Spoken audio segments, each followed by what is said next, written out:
Okay, part 3 of how to organize an official WCA competition. First, I want to clearly state the 3 major costs you will face when organizing a competition. The first cost is the cost of renting the venue. The second cost is the cost of insurance to cover the event. And the third is the cost of prizes. Now, all 3 of those costs can be avoided, and I will talk about that right now. Prizes is easy. You can get a cube store to sponsor your prizes for you. And like I talked about earlier, I had Speedcube Shop sponsor our prizes, and he got his selling opportunity.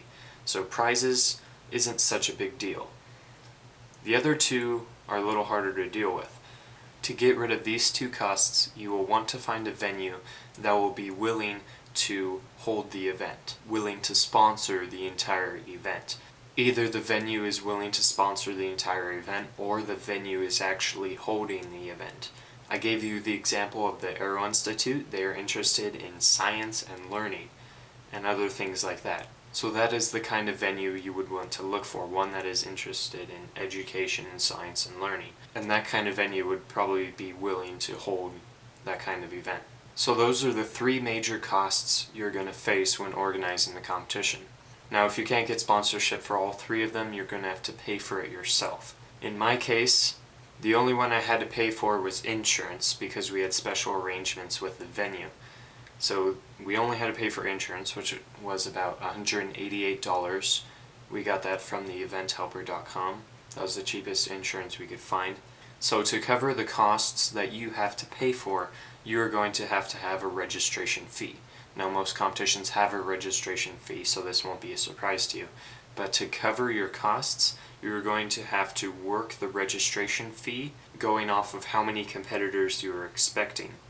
So if you're expecting 100 competitors, you can probably only charge each competitor $5 and you'll be able to cover all of your costs. Now, if you're expecting only 30 or 40 competitors, you may want to have a higher registration fee and charge for subsequent events. So the point of a registration fee is to cover the cost of organizing the competition. And remember that you will have to give $1 to the WCA for every competitor that you have. So make sure to keep that in mind when you're bringing in money at registration. Okay, now on to the Cubing USA guide. This is the what you need section. A computer and printer. At the competition, you will need to have a laptop or some form of electronic device that you can access cubecomps.com or your Excel worksheet and enter in times. And you will need a computer and printer to print out all of the scorecards ahead of time. Try to get everything printed out before the day of the competition because there is a possibility that you won't be able to print anything out at your venue.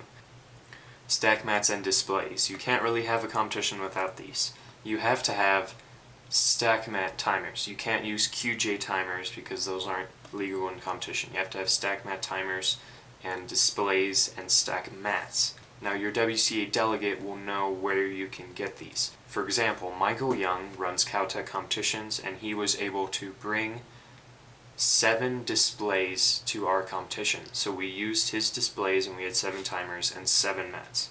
So email your WCA delegate and find out where you can borrow stack mats and displays. Now, if you have money left over from your competition after covering all your costs, you may want to think about getting a set of a timer, mat, and display for yourself for future competitions. Batteries. Many of the new stack mat displays only run on batteries. They don't have a power core that plugs into the wall.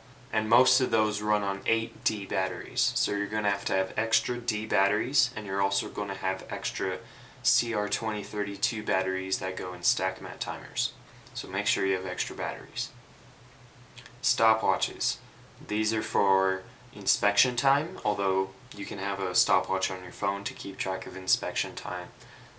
And stopwatches will also be used for events that go over 10 minutes, such as if a person is doing a 15-minute 3x3 blind, 4x4 blind, 5x5 blind. And I'm not sure what they do for multi-blind, but they probably use some sort of stopwatch. blindfolds, you'll want to have a couple extra blindfolds lying around, so if a competitor doesn't have a blindfold and they can't borrow one, then you can lend them a blindfold. Now the last 4 things I listed: stack mats and displays, batteries, stopwatches, and blindfolds. Your WCA delegate will probably have all 4 of those or know where to get them. Michael Young had 2 big suitcases with stack mats, displays, extra batteries, blindfolds, stopwatches. Everything were in 2 massive suitcases.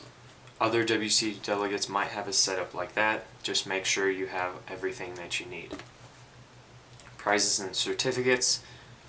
Already went over the prizes. Try to get a cube store to sponsor your prizes.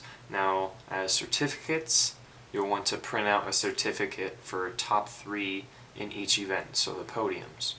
You may also want to have a couple blank ones on hand that don't have an event written in, so that if you want to give a special reward to someone for helping you out a lot or doing something weird during the competition, then you can do that. This is the certificate I made. It has a border around the page. It has the competition name. It has our little symbol, which I didn't make, so hopefully there's no copyrights on that picture. And then I put second place, 5x5 average, awarded to, and I ended up getting second place for an average of blank. And then this line right here is so either your WCA delegate or the organizer can sign or initial that point just to say, hey, it's official, yay. But I didn't have the time to do that. And then we have the Aero Institute, which was the venue, and then the WCA, which is very important to the competition. So you want to have some kind of certificate.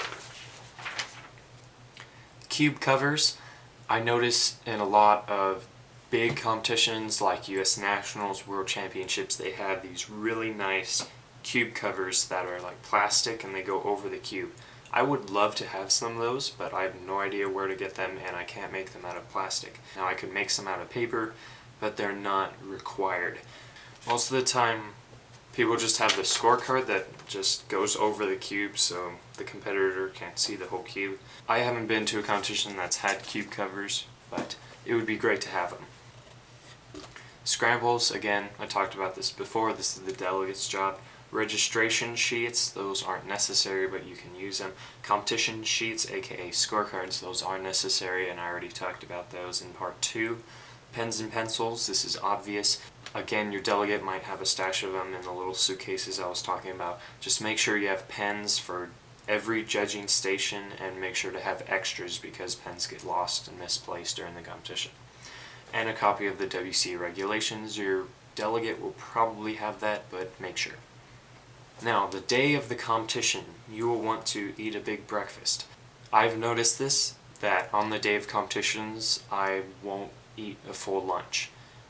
Especially when I was running my own competition, I didn't really have time. Make sure you eat a good lunch, and make sure you have snacks on hand throughout the day, and if you have time, eat a good lunch. Set up early, this is very important. What my dad and I did was set up the night before, because my dad had a key to the room, so we went in the room, set up all the tables, moved everything out of the room that we didn't want, and brought everything in that we did want, and so the room was completely set up except for the stack mat, displays, and timers. And then we went about an hour and a half early to the room. We set up all the timers and displays. I got everything ready. I got registration all set up, so as people were coming in the door, I could just fill out the registration. Make sure there are judges and scramblers available. You can't run a competition without judges and scramblers, so make sure beforehand that you have enough volunteers to help you. And if you don't have enough people the day of the competition, hopefully you'll have a couple cubing friends, personal cubing friends that can help you out. Make sure somebody is available for data entry at all times. If you have cubecomps.com, you can have more than one person entering times at once. I would have a little box over by the data entry area where finished scorecards can go in there, and then the person who's entering the times can just grab the scorecard, enter in all the times, and then put the scorecard away. It's important to enter in times throughout the day because you're going to have the winners, you're going to have to figure out who's going on to the next round, and you need to be keeping up with that. Enforce all rules. The WCA delegate should know the WCA regulations really well, and you should also know the regulations pretty well. Have have a copy of the regulations handy. We already went over that. Make the competition unique. So ideas for this, you can have awesome prizes, because if a competition is known for having awesome prizes, people want to go to it. You can also hold events that aren't usually held in that area. What I did is I held pyraminx and 5x5 because Caltech competitions never have time for pyraminx and 5x5. They're always tentative events and we never get to them. So have good prizes, hold different events, have an unofficial event such as a head-to-head or some other event, and just try to make your competition unique in some way so that it stands out. Or just have an incredibly awesome venue. That works. So thank you for watching. I hope you found this series of videos helpful, and if you are interested in holding a competition and you have questions, you can email me and I will be happy to answer them for you. And if you even want a little help organizing your competition, I'd be happy to do that too. So thank you for watching and have a nice day.